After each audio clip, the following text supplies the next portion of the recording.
Halo sahabat inovasi, jumpa bersama saya Ika Oktavianti dari Studio Badan Penelitian dan Pengembangan Daerah Provinsi Sumatera Selatan dalam acara podcast One Day One Innovation, satu hari satu inovasi, tiada hari tanpa inovasi. Sahabat inovasi, dalam upaya pembangunan dan pengembangan infrastruktur yang pesat seiring dengan tingginya tingkat pertumbuhan ekonomi diperlukan manajemen pembangunan yang baik dari segala aspek. Nah, inovasi yang akan kita bahas hari ini itu terkait dengan bagaimana manajemen yang baik dalam mengumpulkan semua data. Nah, sudah hadir di sini salah satu inovator yang juga senior ya, Ibu Regina Arianti ST. Selamat datang Ibu. Selamat datang. Terima kasih loh udah nyempetin waktunya yang sibuk ke studio kita gitu. Hari ini kita akan bahas satu inovasi yang diberi nama SIIKON atau Sistem Informasi Infrastruktur Konektivitas. Nah, mungkin bisa dijelaskan Bu untuk sahabat inovasi kira-kira apa sih SIIKON gitu? Iya. SIIKON ini tadi ya udah disampaikan Sistem Informasi Infrastruktur Konektivitas. Jadi memang latar belakang dibuatnya aplikasi ini memang muncul ide ketika dalam proses perencanaan, terutama perencanaan infrastruktur ya. Kami itu kesulitan melihat program-program yang diusulkan oleh perangkat daerah gitu ya. Karena program kegiatan yang diusulkan itu kan hanya bentuk tabulasi, volumenya sekian, terus dananya sekian, flat aja gitu tanpa kita lihat di mana sih lokusnya gitu ya. Betul. Kemudian bener nggak nih panjangnya, gimana dan ini. Nah, dari situlah kami muncul ide untuk mengembangkan suatu sistem aplikasi ini yang untuk memudahkan kami dalam bidang perencanaan ini, untuk memudahkan di dalam menyusun perencanaan kegiatan terutama infrastruktur. Makanya dikembangkanlah SIIKON ini. Tetapi mungkin sebelum SIIKON itu ada pengembangan sebelumnya ya Bu ya, sebelum dijadikan SIIKON ya? Ya, sebelumnya kita mengembangkan namanya Jaringan Informasi Geospasial Daerah ya, JIGD, di mana JIGD ini memuat semua informasi spasial. Jadi baik itu yang levelnya provinsi, kabupaten, kota, itu semua ada di situ. Nah, ini bisa diakses oleh seluruh masyarakat, namanya Geoportal Sumsel Prof. Sumsel Prof Go ID ya. Nah, itu bisa diakses semua. Jadi isinya adalah data-data spasial. Nah, kalau data ini cuma data saja, kita tidak manfaatkan, rasanya kok gimana ya, sia-sia. Padahal data ini kita bangun untuk membantu kita dalam segala hal ya, membuat perencanaan, membuat kreativitas inovasi-inovasi. Nah, atas dasar itulah data sudah ada, ya udah kita buat dapatnya sistem juga ini. Susah gitu ya. Datanya dapatnya susah. Dapatnya susah ya. Nah, kita buat sistem ini gitu kan. Apalagi waktu itu sudah dapat penghargaan juga, Bu Mandala Award ya. Nah, ini harus dimanfaatkan gitu data ini. Akhirnya kita bangun sistem ini dengan menarik data-data dari Geoportal itu yang kita butuhkan. Misalnya peta dasar, kemudian peta jaringan jalan, peta administrasi dan sebagainya. Untuk kita buat atau kita gunakan untuk melakukan analisis perencanaan infrastruktur. Bagi orang perencanaan ataupun yang memang mengembangkan infrastruktur, Geoportal sama SIIKON ini sangat bermanfaat sekali ya Bu ya. Karena untuk cari data wilayah di Sumsel aja yang posisinya untuk apa, digunakan untuk apa gitu ya, terus wilayah gambut atau enggak, itu aja susahnya susah ya kita cari. Kan kalau kita manual kita capek ya. Kita harus datang ke perangkat daerah, minta data, bersurat. Terus datanya data JPEG lagi ya, nggak bisa dibuat analisis gitu ya. Nah, kalau Geoportal ini kan sudah ada, tinggal enak, kita tinggal tarik saja, terus kita bisa gunakan. Misalnya daerahnya koordinat berapa, udah langsung tahu tuh di sana posisinya buat apa ya. Tetapi mungkin di SIIKON ini memang bukan hanya menampilkan dari segi geospasialnya aja, tetapi di situ ada beberapa item ya Bu ya. Iya, benar. Itu apa Bu kira-kira? Jadi kalau di SIIKON ini karena memang khusus untuk infrastruktur. Pertama yang kami kembangkan di SIIKON tahun 2019 itu hanya untuk jalan, jembatan. Kita mau menganalisis tahun ini apa aja sih yang dianggarkan di APBD gitu ya. Kita gambarkan dalam peta. Nah, itu di SIIKON kita lihat. Kemudian keunggulan dari SIIKON ini adalah ada historinya. Jadi tiap tahun kita tahu, kita simpen datanya ini ya, tahun misalnya 2018, 2019. Jadi kita tahu, begitu kita lihat misalnya 2019 ada usulan ruas jalan ini. Pas kita lihat lagi usulan 2020 ruas jalan ini. Nah, kita muncul kecurigaan sebagai perencanaan. Kok ini tiap tahun ruas jalan ini aja yang terus dikerjain gitu ya. Nah, ini yang menjadi pertanyaan kita kepada perangkat daerah. Nah, untungnya untuk si Ikon ini membantu di dalam supaya tidak terjadi duplikasi kegiatan dari perangkat daerah, terutama untuk infrastruktur dari tahun ke tahun. Dan kita juga bisa melihat bagaimana sharing dana dari APBD kabupaten, provinsi dan APBN. Jadi memang di isi Ikon ini kita masukkan program-program APBN dari Balai Jalan, kemudian dari provinsi, kemudian dari kabupaten. Nah, misalnya aja kayak jembatan Musi 4. Kita lihat, oh ternyata di APBD Kota Palembang ada share dana untuk pembebasan lahannya. Dan di situ terhistori gitu loh. Jadi kita tahu bagaimana integrasi dalam sistem pendanaannya. Kayak misalnya Kebun Raya Sriwijaya waktu itu kita contohkan juga ya. Ini adalah satu pusat istilahnya pusat bangkitan transport lah ya. Kita lihat supaya ini bisa berjalan dengan baik, aksesnya lebih baik. Nah, Kebun Raya ini gimana kondisi jalannya?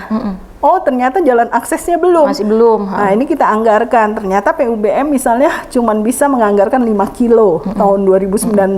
Berarti tahun ke depan kita lihat dari sistem itu ternyata masih ada yang kurang. Nah, gitu. Bisa dilihat ya di si Ikon ini ya, bisa.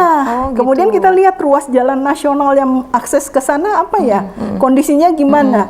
Nah, kalau memang jelek kita usulkan ke APBN gitu lewat si Ikon itu. Kemudian jadi juga bisa dilihat dari situ ya. Jadi cukup buka si Ikon aja udah bisa langsung tahu informasinya ya, Bu ya.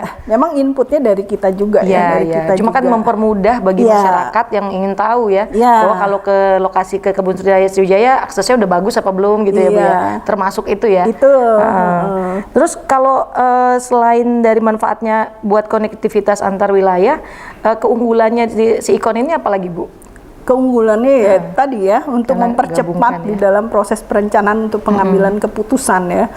Itu yang kita inginkan. Nah, ke depan itu sistem ini sudah kita coba untuk setiap tahun anggaran untuk melihat bagaimana sih usulan-usulan dari OPD itu.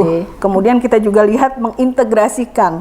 Jadi sekarang tidak hanya jalan tetapi juga sektor-sektor lain, misalnya dari PU Perkim, kemudian juga dari PSDA gitu ya, kita masukkan juga ke sana. Sudah berkembang luas ya, jadi sektoralnya nggak hanya ke infrastruktur aja, tetapi lebih ke sektor-sektor yang lainnya yang mendukung wilayah tersebut gitu ya, Bu ya. Kalau hambatannya ada nggak, Bu? Ini dari tahun berapa nih? Hambatannya ini kan 2019 ya, 2020. Hambatannya memang di sumber daya manusia ya, di SDM. Kita harapkan sih usernya yang menginput itu adalah perangkat daerah masing-masing gitu ya. Jadi bukan Bapeda sebenarnya. Kalau dari rule prosesnya ini, jadi nanti kita kasih user ID-nya kepada perangkat daerah, mereka menginput setiap tahunnya. Nah, permasalahannya kadang-kadang kita butuh koordinat lokasi yang dia kerjakan. Nah, ini kadang-kadang di awal perencanaan mereka tidak tagging koordinatnya gitu ya, posisinya. Sementara ruas jalan itu kan panjang. Lokasi yang dia kerjakan untuk ini nih di ruas yang mana gitu kan, nggak seluruhnya kadang-kadang. Nah, ini input ini yang kadang-kadang masih sulit untuk men-tagging koordinat di lapangannya. Di lapangannya ya, di SDM di lapangannya. Karena kan berarti saat ini posisinya si Ikon masih dipegang sama Bapeda provinsi ya. Tetapi sudah mungkin kaderisasi ya, Bu ya? Apa ada pelatihan nggak gitu buat ada operator gitu ya? Ya, nanti ke depannya kita harapkan OPD sendiri yang menginput mandiri gitu ya? Menginput sendiri, nanti kita tinggal verifikasi aja benar apa enggak. Nah, ini sekarang kita udah minta ke perangkat daerah untuk tahun 2021 ini, untuk awal pekerjaan mereka udah mulai men-tagging ya, mengambil koordinatnya untuk kita masukkan ke si Ikon sehingga kita bisa melihat overlap nggak tahun lalu, sinkron nggak gitu ya. Jangan sampai tumpang tindih kan. Iya, benar. Jadi dia sudah wilayah hampir seprovinsi Sumatera Selatan ini udah ada di Sikon ya Bu? Sudah Terjamah semua ya. Cuma tinggal pengembangannya aja gitu ya. Selanjutnya. Nah, kita juga berharap nantinya kabupaten kota juga bisa masuk di dalam Sikon ini. Mereka tidak usah membuat sistem lagi, tetapi masuk saja ke Sikon. Karena datanya sudah bisa kami tarik dari geoportal. Jadi misalnya data jaringan jalan kabupaten udah bisa kita tarik. Cuman informasi kegiatan APBD-nya yang mereka belum bisa input di Sikon. Gitu. Nah, kita harapkan nantinya kabupaten juga bisa input sehingga kita bisa lihat connectivity-nya antara provinsi, kabupaten kota gitu. Wah, kalau ngobrol sama Bu Regina nih menarik sekali ya sahabat inovasi.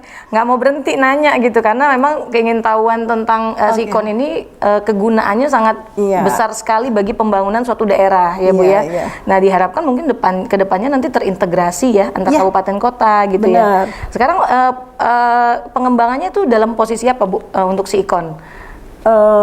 Posisi kita membuat aplikasinya itu yang kita kembangkan ya untuk layer-layer yang kita butuhkan. Jadi ke depan juga tidak hanya untuk jaringan jalan, tetapi kita juga mau kombinasikan dengan pola ruang. Jadi misalnya kita punya kawasan strategis ya. Danau Ranau gitu. Nah, ini yang mau kita staging sampai rencananya seperti apa yang sudah dikerjakan infrastrukturnya, eventnya apa, dan ini mudah-mudahan bisa dilihat masyarakat gitu. Jadi masyarakat juga bisa melihat. Sampai sekarang si ikon ini belum bisa dilihat. Oh gitu. Belum akses masyarakat luas. Belum bisa, belum dipublish ya. Memang nanti ada langkah untuk mana yang bisa dipublish gitu ya. Sekarang ini masih dipakai untuk internal pemerintah daerah ya dalam membuat suatu program rencana pembangunan ya Bu ya. Oke. Kalau pesan dan kesannya buat sahabat inovasi di rumah apa Bu? Iya, ternyata banyak ya sebenarnya inovasi yang bisa kita munculkan ya. Jangan takut untuk menghasilkan suatu inovasi ya. Kadang-kadang kita takut apa sih ini bener nggak sih gitu ya. Takut duluan ya. Nah takut duluan. Jadi yang penting kita punya mimpi dulu ya. Mimpi pengen begini, tapi kita jalanin gitu langkah-langkah untuk menuju ke sana. Langsung action aja Bu ya. Karena saya pikir setiap kepala manusia punya ide, suatu ide yang bisa kita munculkan ya, yang bermanfaat bagi masyarakat. Gitu ya. Apalagi sekarang di era digital, media sosial dan semua akses informasi itu bisa kita tangkap lebih luas, dengan mudah ya. Betul, kita lebih luas berkreativitas juga ya Bu ya. Ruang lingkupnya lebih besar ya. Dan akses sumber daya misalnya data semua yang sudah bisa diakses ini yang bisa kita olah lagi untuk memudahkan kita dalam pekerjaan misalnya dalam segala hal lah gitu ya. Kalau kita sih memudahkan pekerjaan kita gitu ya. Dilihat dari permasalahan gitu ya. Betul. Kalau tiap hari kita harus ke perangkat daerah minta data, kemudian ini kan susah ya, belum menunggu hasilnya. Sekarang udah aman nih, udah ada si Sikon ya. Udah aman. Insya Allah ya. Semoga inovasi si Sikon ini bisa berkembang ya, lebih sesuai dengan yang harapan Ibu tadi gitu. Lebih bisa membangun Provinsi Sumatera Selatan lebih baik lagi ke depannya Ibu ya. Kira-kira ada yang mau disampaikan nggak Bu terkait dengan inovasi si Sikon ini? Ya, pertama saya mengucapkan banyak terima kasih nih kepada Gubernur, kepada Kepala Bapeda yang sudah memberikan ruang, memberikan ruang kepada kita semua nih ASN untuk melakukan inovasi. Dan kita juga diberi kesempatan untuk melakukan hal-hal ini dan dengan menggunakan sarana prasarana yang disiapkan oleh pemerintah. Jadi memang tinggal kitanya ya. Mau apa enggak gitu ya. Gubernur, Kepala Bapeda semua udah menyiapkan ruangnya, tinggal kitanya bagaimana kita dan tim-tim dari Bapeda juga ya Bu ya yang sudah bekerja sama sampai akhirnya si Sikon ini berhasil gitu ya. Oke, terima kasih Bu. Sahabat inovasi, memang suatu pembangunan atau perencanaan infrastruktur di suatu daerah tidak tidak terlepas dari suatu perencanaan yang baik. Tetap ingat kita punya jurus 4S, setiap orang adalah inovator, setiap masalah bisa menjadi peluang inovasi, setiap solusi harus sinergi, dan setiap inovasi harus konkret hasilnya. Bertemu lagi dengan saya di podcast One Day One Innovation selanjutnya. Salam inovasi. Salam inovasi.